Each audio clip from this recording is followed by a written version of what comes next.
माता की राधे राधे आप सभी को। तो नवरात्रि में मैं 9 दिन किस तरह से पूजा करती हूँ उसी का मैं नवरात्रि का डेली रूटीन पूजा लेके आई हूँ मैं आप सबके लिए। तो यहाँ पे मैं बाल धो के नहा ली हूँ और नहाने के बाद खाली मांग सिंदूर पूजा नहीं करना चाहिए क्योंकि मैं बाल धोई हूँ। तो यहाँ पे मैंने मांग में सिंदूर लगा ली। अब आ गई हूँ मंदिर में। मंदिर में आके मैं पूजा करने जा रही हूँ। तो सबसे पहले पुष्प उतारेंगे भगवान को, जो ऊपर फूल चढ़ा हुआ है इसको उतार के मस्तक से लगा के रखना चाहिए क्योंकि ऐसे करने से कभी भी अकाल मृत्यु नहीं होता है। तो कभी भी फूल उतारे तो अपने सर पे लगा ले। और थोड़ा बहुत जो भगवान के ऊपर फूल वगैरह अच्छा डालते हैं ना, तो मैं यहाँ पे अच्छे से सबको क्लीन करूँगी अच्छे से। यहाँ पे लड्डू गोपाल स्नान करके बैठ गए क्योंकि आजकल ये यहीं रहते हैं नवरात्रि में। तो यहीं पे बेड लगा दी हूँ इनका, तो यहीं पे इनका भोग वगैरह लगा देती हूँ। तो यहाँ पे भोलेनाथ जी का भी मैंने अच्छे से श्रृंगार कर दी हूँ नहला के इनको, और इनको भी मैं मतलब दूसरी तरफ रखती हूँ। तो इसके लिए इनका हो गया। बाद में 3 बार खुद पे ऊपर आचमन करती हूँ और बाकी सभी भगवान को स्नान का भाव रखते हुए स्नान कराती हूँ। फिर ये वस्त्र रूपी कलावा मैं तोड़ के एक बर्तन में रख ली हूँ। सभी को मैं चढ़ाऊंगी। सबसे पहले गणपति बप्पा को चढ़ता है, फिर मैं सबको वस्त्र अर्पण करूँगी ऐसा भाव रखते हुए सब। उसके बाद वस्त्र अर्पण करने के बाद फिर मैं आचमन करूँगी। जितनी बार मैं चीज़ों को चढ़ाऊँगी उतनी बार मैं आचमन करती हूँ। तो यहाँ पर वस्त्र चढ़ाने के बाद मैं पुष्प चढ़ाऊँगी। पुष्प चढ़ाने के बाद फिर मैं आचमन करूँगी। तो पुष्प एक एक करके मैं सबको चढ़ाने वाली हूँ। सबसे पहले गणपति बप्पा का पूजा होता है, बाद में प्रधान देवता जो होते हैं उनका पूजा होता है। तो माता जी हैं प्रधान देवी इस टाइम पे क्योंकि नवरात्रि चल रहा है। तो जिसका व्रत रहता है पूजा रहता है वो प्रधान देवता रहते हो। तो यहाँ पे सबको मैं एक एक करके फूल चढ़ा रही हूँ। माता जी को, राधा रानी को, कृष्णा जी को, नवग्रह को, कलश देवता को, अग्नि देवता को, वरुण देवता को, सबको मैं चढ़ाऊंगी। जब पुष्प मेरा चढ़ा के हो जाएगा तो वापस मैं आचमन करती हूँ, यानी कि आचमन घुमाना जरूरी रहता है। आप एक सामने बर्तन रख लीजिए, उसी में आचमन जितनी बार आप घुमाएं पानी को डालते जाइए। इस हिसाब से मैं करती हूँ। यहाँ पे सभी को पुष्प चढ़ा के जब भोग जाएगा तो फिर मैं भी हल्दी कुमकुम चढ़ाऊंगी और उसके बाद सिंदूर चढ़ाऊंगी गौरी माता को। गौरी माता को सिंदूर जरूर चढ़ाना चाहिए। उनको सिंदूर लगाने के बाद अपने मांग में सिंदूर लगा लें। अखंड सौभाग्यवती का आशीर्वाद मिलता है ऐसे करने से। तो मेरे घर के मंदिर में जो भगवान है सभी को मैंने एक साथ में ही चढ़ा दी हूँ। तो यहाँ पे सबसे लास्ट में माता जी को सिंदूर पहना रही हूँ। मैं नवरात्रि में उनको सिंदूर पहनाती हूँ। वापस में आचमनी घुमा के यहाँ पे अभी मेरा ये सब इतना सामान चढ़ के हो गया है। अभी मैंने शुरुआत में सबसे पहले जल से स्नान कराया, उसके बाद मैं फिर से रिपीट बता रही हूँ।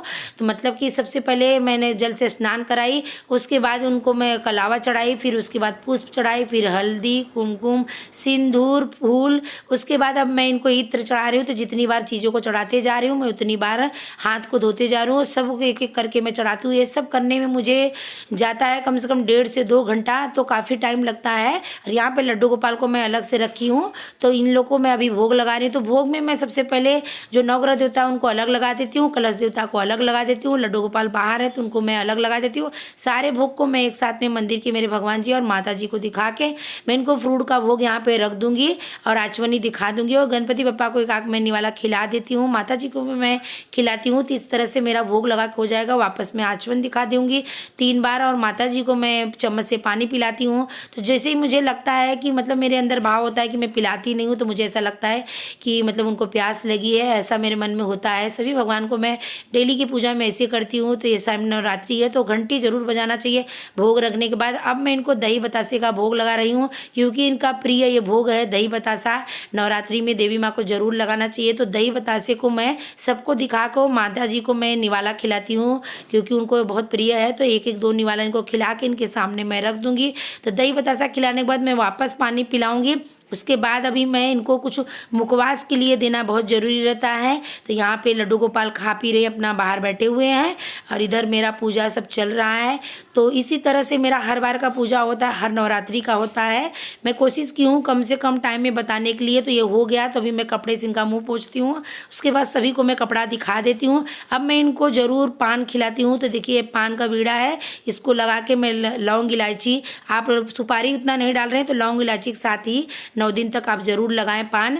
माता जी को अलग पान लगाएं, नवग्रह को अलग लगाएं, कलश देवता को अलग लगाएं, बाकी सभी भगवान को एक रख सकते हैं आप आराम से। तो इस तरह से मैं यहाँ पे पान का इनको भोग लगा दे रही हूँ। अब पान का भोग लगाने के बाद मैं इनको चवर डुलाती हूँ। तो मुझे हमेशा मैं इनको चवर डुलाती हूँ। अगर आपके पास ऐसा नहीं है तो आप नीम की पत्ती से इनको चवर डुला दीजिए, बहुत अच्छा उनको लगता है नीम का पत्ती। तो इस हिसाब से चवर डुलाने के बाद अब मैं हाथ जोड़ से इनसे क्षमा प्रार्थना मांग लेती हूँ।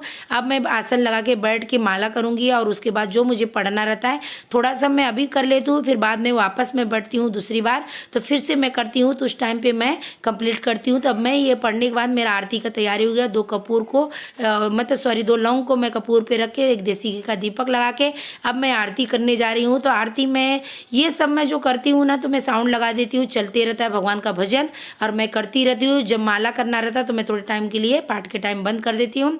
तो अभी मेरा आरती चल रहा है। इस टाइम सुबह का आरती मैं अकेले करती हूँ क्योंकि बच्चे नहीं रहते हैं, तो मैं साउंड लगा लेती हूँ, खुद भी गाती रहती हूँ और साउंड में भी बजते रहता है। तो यहाँ पे आरती हो जाने के बाद अभी घर में मैं सब जगह आरती घुमाऊंगी, उसके बाद बाहर घुमाऊंगी आरती। तो इसी तरह से मेरा 9 दिन का पूजा रहता है। आप सबको कैसा लगा ज़रूर कमेंट में बताना। वीडियो को लाइक सब्सक्राइब करना ना भूलना।